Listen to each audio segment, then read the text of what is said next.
اب اس ضمن میں ایک سوال یہ پیدا ہوتا ہے کہ اللہ تعالیٰ نے حور کو کس چیز سے بنایا ہے، اور آیا کیا حور اولاد آدم ہے؟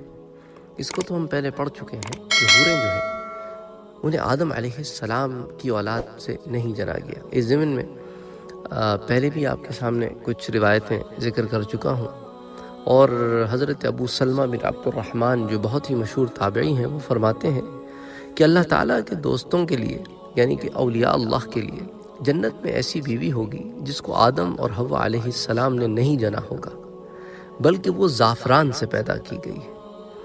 تو اسی ضمن میں حضرت انس بن مالک رضی اللہ تعالی عنہ سے بھی ایک روایت آتی ہے کہ حضور اکرم صلی اللہ علیہ وآلہ وسلم نے فرمایا کہ حور عین کو اللہ تعالیٰ نے زعفران سے پیدا کیا ہے۔ اسے امام بہقی نے روایت کیا ہے۔ اسی طرح امام طبرانی جو ہے وہ حضرت ابو امامہ رضی اللہ تعالی عنہ سے ایک روایت لاتے ہیں کہ حضور اکرم صلی اللہ علیہ وآلہ وسلم نے ارشاد فرمایا کہ حور عین کو زعفران سے پیدا کیا گیا ہے۔ حضرت زید بن ابی سلمہ کہتے ہیں کہ اللہ تعالیٰ نے حور عین کو مٹی سے پیدا نہیں کیا، بلکہ کستوری، کافور اور زعفران سے پیدا کیا۔ حضور اکرم صلی اللہ علیہ وآلہ وسلم سے حوروں کے بارے میں دریافت کیا گیا کہ ان کو کس چیز سے بنایا گیا ہے، تو آپ صلی اللہ علیہ وآلہ وسلم نے ارشاد فرمایا کہ انہیں 3 چیزوں سے پیدا کیا گیا ہے۔ ان کا نچلا حصہ کستوری کا ہے، اور درمیانہ حصہ ان کا عنبر کا ہے، اور اوپر کا حصہ ان کا کافور کا ہے۔ ان کے بال اور ابرو سیاہ نور سے ان کا خط کھینچا گیا ہے، جس طرح اس کو التذکرہ میں روایت کیا گیا ہے۔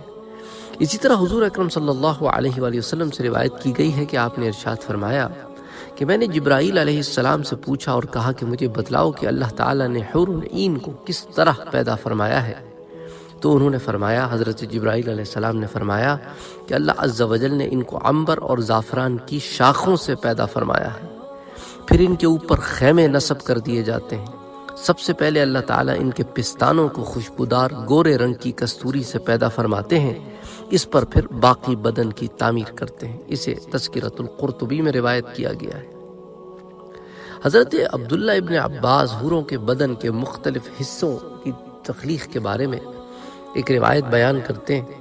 حضرت عبداللہ ابن عباس کہتے ہیں کہ اللہ تعالیٰ نے حور عین کو پاؤں کی انگلیوں سے ان کے گھٹنوں تک زعفران سے بنایا ہے، اور اس کے سینے سے گردن تک شعلے کی طرح چمکنے والے عنبر سے بنایا ہے۔ اس کی گردن سے سر تک سفید کافور سے تخلیق کیا ہے، اور اس کے اوپر جو ہے وہ گل لالہ جیسی 70 پوشاکیں ہوں گی۔ جب وہ سامنے آتی ہے تو اس کا چہرہ زبردست نور سے ایسا چمک اٹھتا ہے جیسے دنیا والوں کے لیے سورج چمکتا ہے، اور جب وہ سامنے آتی ہے تو اس کے پیٹ کا اندرونی حصہ لباس اور جلد کی باریکی کی وجہ سے دکھائی دیتا ہے۔ اس کے سر میں خوشبودار کستوری کے بالوں کی چوٹیاں ہیں۔ ہر ایک چوٹی کو اٹھانے کے لیے ایک خدمتگار ہوگی جو اس کے کنارے کو اٹھانے والی ہوگی۔ یہ حور کہتی ہوگی، یہ انعام ہے دوستوں کا اور بدلہ ہے ان اعمال کا جو یہ بجا لاتے ہیں۔ اسے التذکرہ میں روایت کیا گیا ہے۔ اسی طرح حضرت ابو الاحوص رحمۃ اللہ علیہ روایت کرتے ہیں، وہ کہتے ہیں کہ ہمیں یہ روایت پہنچی ہے کہ ایک بدلی نے عرش سے بارش برسائی تو ان کے قطرات رحمت سے حوروں کو پیدا کیا گیا، پھر ان میں سے ہر ایک پر نہر کے کنارے ایک خیمہ نصب کر دیا گیا۔ اس خیمے کی چوڑائی 40 میل ہے، اس کا کوئی دروازہ نہیں ہے۔ جب اللہ کا دوست اس کے پاس خیمے میں جانا چاہے گا تو اس خیمے کو راستہ ہو جائے گا، تاکہ ولی کو اس کا علم ہو جائے کہ فرشتوں اور خدمتگاروں کی مخلوق کی نگاہوں سے اس حور کو نہیں دیکھا۔ یہ حوریں ایسی ہیں جو مخلوقات کی نگاہوں سے بالکل اوجھل ہیں، تو صرف اس ولی کے لیے اس خیمے میں راستہ پیدا ہوگا اور وہ اس میں داخل ہو جائے گا۔ اس سے پہلے اسے کسی نے نہ دیکھا ہوگا، نہ کسی ملک نے، نہ کسی اور نے۔ تو اس طرح اس کو التذکرہ میں روایت کیا گیا ہے۔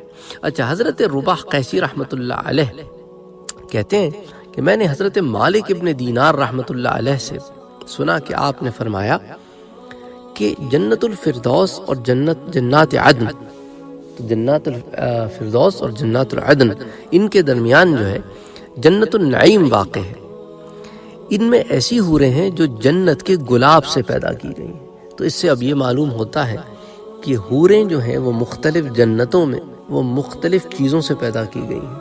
اس لیے کہیں زعفران کا ذکر آیا ہے صرف، تو کہیں کستوری، زعفران اور کافور سب کا ذکر آیا ہے، کہیں عنبر کا، کستوری کا اور کافور کا ذکر آیا ہے، زعفران کا ذکر نہیں آیا۔ اب اس روایت میں اب آپ دیکھیں کہ جنات النعیم کا جب ذکر آیا ہے تو انہوں نے کہا کہ جنات النعیم کی جو حوریں ہیں، اور جنات النعیم جنت الفردوس، جنات الفردوس اور جنات عدن کے درمیان واقع ہے، اس میں جو حوریں ہیں وہ جنت کے گلاب سے پیدا کی گئی۔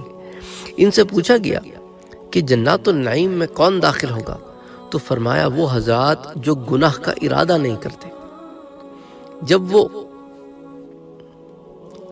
اللہ تعالیٰ کی عظمت کو یاد کرتے ہیں تو اللہ تعالیٰ کو اپنے سامنے پاتے ہیں، اور وہ لوگ اللہ تعالیٰ کی خوف و خشیت کی وجہ سے گناہوں سے دور رہتے ہیں، اس کا ارادہ نہیں کرتے۔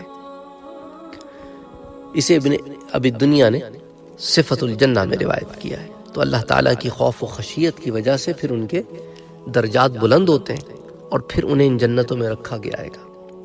تو یہ ان لوگوں کے لیے جو متقی ہیں، اور اس قدر متقی ہیں کہ گناہوں کا ارادہ نہیں کرتے۔ حضرت ابن ابو الحواری رحمۃ اللہ علیہ کہتے ہیں کہ حور عین کو محض قدرت خداوندی سے پیدا کیا گیا ہے۔ جب ان کی تخلیق پوری ہو جاتی ہے تو فرشتے ان پر خیمے نصب کر دیتے ہیں۔ اسی طرح وہ کہتے ہیں کہ میں نے حضرت ابو سلیمان درانی رحمۃ اللہ علیہ کو فرماتے ہوئے سنا کہ جنت میں کچھ نہریں ایسی ہیں جن کے کناروں پر خیمے نصب کیے گئے ہیں، ان میں حور عین موجود ہیں۔ اللہ تعالیٰ نے ان میں سے ہر ایک کو نئے طریقے سے پیدا کیا ہے۔ جب ان کا حسن کامل ہو گیا تو فرشتوں نے ان پر خیمے لگا دیے۔ یہ 1 میل در میل کرسی پر بیٹھی ہیں، جبکہ اس کی سرینیں جو ہیں وہ کرسی کے اطراف سے باہر نکل رہی ہیں، جیسا کہ پچھلی روایت میں نے آپ سے ذکر کیا۔ جنت والے اپنے محلات سے نکل کر ان کے پاس آئیں گے، اور جس طرح سے چاہیں گے ان کے نغمات اور ترانے سنیں گے۔ تو ان کے نغمات اور ترانوں کا بھی ہم نے پچھلے 1-2 درس پہلے آپ سے ذکر کیا۔ اچھا، پھر ان کی آوازیں بھی ایسی خوبصورت ہوں گی کہ ایسی آوازیں کسی نے سنی نہیں ہوں۔ پھر ہر جنتی ہر ایک کے ساتھ خلوت میں چلا جائے گا۔ تو صفت الجنہ میں اس روایت کو ابن ابی دنیا جو ہے وہ صفت الجنہ میں اس کو روایت کرتے ہیں۔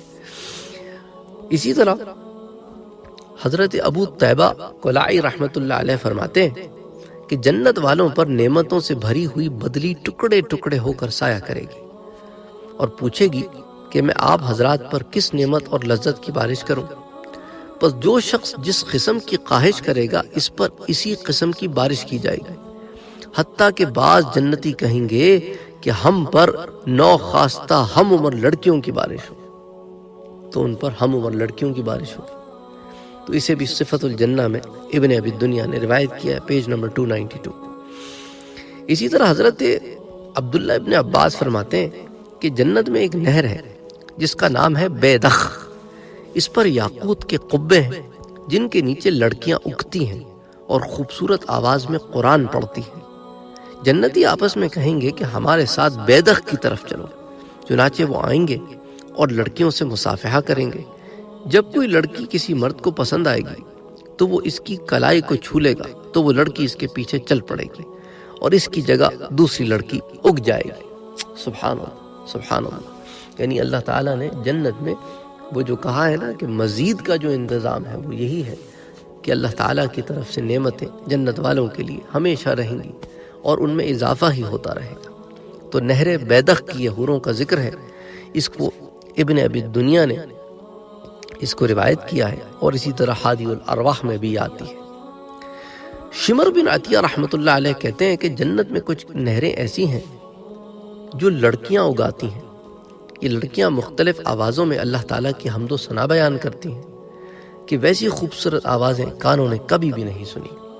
وہ کہتی ہیں نحن الخالدات فلا نموت ونحن الكأسيات فلا نعرى ونحن الناعمات فلا نجوع ونحن الناعمات فلا تبائس۔ ہم ہمیشہ رہنے والیاں ہیں، کبھی نہیں مریں گی۔ ہم لباس پہننے والیاں ہیں، کبھی بے لباس نہ ہوں گی۔ ہم ہمیشہ نعمتوں والی ہیں، کبھی بھوکی نہ ہوں گی، اور ہم ہمیشہ نعمتوں میں رہنے والیاں ہیں، کبھی رنج و تکلیف میں نہ جائیں گی۔ اسے صفت الجنہ میں روایت کیا گیا ابو نعیم کے حوالے سے۔ اچھا، اسی طرح حضرت خالد ابن ولید رضی اللہ تعالیٰ عنہ کہتے ہیں کہ حضور اکرم صلی اللہ علیہ وآلہ وسلم کو یہ ارشاد فرماتے ہوئے سنا ہے کہ اہل جنت میں سے ایک شخص جنت کے سیبوں میں سے ایک سیب کو پکڑے گا تو وہ سیب اس کے ہاتھ میں پھٹے گا، اس سے ایک خوبصورت حور نکلے گی، اگر وہ سورج کی طرف جھانک لے تو سورج کی روشنی اس کے سامنے شرمندہ ہو جائے، جبکہ سیب سے حور نکلنے کی وجہ سے سیب میں تو کوئی کمی نہیں آئے گی۔ ایک شخص نے پوچھا کہ عجیب بات ہے، اس سیب سے حور نکلے اور اس میں کمی نہ آئے؟ حضرت خالد ابن ولید رضی اللہ تعالیٰ عنہ نے فرمایا، ہاں ایسا ہی ہوگا۔ اس کی مثال یہ ہے، چراغ سے چراغ روشن کیا جائے، اس میں کمی نہیں ہوتی۔ اللہ تعالیٰ جو چاہتے ہیں اس کے کرنے پر قادر ہے۔ اس روایت کو تفسیر قرطبی کی جلد نمبر 7 صفحہ نمبر 133 پر روایت کیا گیا ہے۔ تو تفسیر قرطبی یعنی الجامع احکام القرآن جو ہے وہ تفسیر قرطبی کے نام سے مشہور ہے۔ اسی طرح حضرت عبداللہ ابن عباس رضی اللہ تعالیٰ عنہ کہتے ہیں کہ ہر مسلمان کو خیرہ ملے گی، اور ہر خیرہ کے لیے ایک خیمہ ہوگا، اور ہر خیمے کے 4 دروازے ہوں گے۔ ان میں سے ہر دروازے میں سے ہر دن ایسے تحفے اور ہدیے اور بزرگی لے کر فرشتے داخل ہوں گے جو ان سے پہلے ان کو نہ ملے ہوں گے۔ وہ عورتیں نہ پریشان ہوں گی، نہ بدبودار ہوں گی، اور نہ ان کے منہ سے بدبو آئے گی، اور نہ خاوند کے علاوہ کسی کی طرف نظر اٹھا کے دیکھنے والی ہوں گی۔ اس روایت کو میں پچھلے دروس میں بھی آپ کے سامنے خیرہ کی ڈیفینیشن میں پیش کر چکا ہوں۔ اسی طرح عینا کی ڈیفینیشن بھی میں نے آپ کے سامنے پیش کی۔ حضرت ابو ہریرہ رضی اللہ تعالیٰ عنہ سے روایت ہے، وہ فرماتے ہیں کہ جنت میں ایک حور ہے جس کا نام عینا ہے۔ سبحان اللہ، سبحان اللہ، سبحان اللہ۔ تو اسی طرح حوروں کے نام بھی ہیں، حوروں کی تخلیق کے بارے میں نے ابھی آپ کو بتایا۔ انشاءاللہ تعالی پھر اگلا درس ہم یہیں سے جوڑیں گے کہ عینا کی جو تفصیلات آتی ہیں اس پر بات کریں گے۔ وما علینا الا البلاغ۔